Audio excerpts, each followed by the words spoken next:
říkám, že bychom si měli od tabletu, počítače či telefonu chvíli odpočinout. Jak?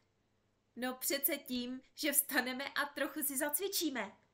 Pojďte, vyskočte, narovnejte se a budeme dělat dřepy.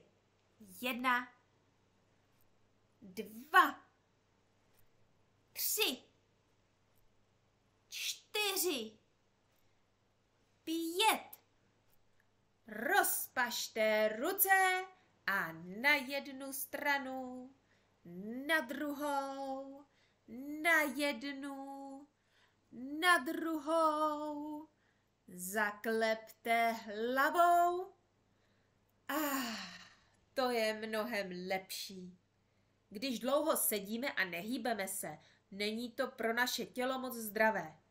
Proto je vždycky skvělý nápad odložit přístroj a třeba vyběhnout ven, jít na procházku, zaběhat si, nebo si zahrát s kamarády nebo s rodiči hru.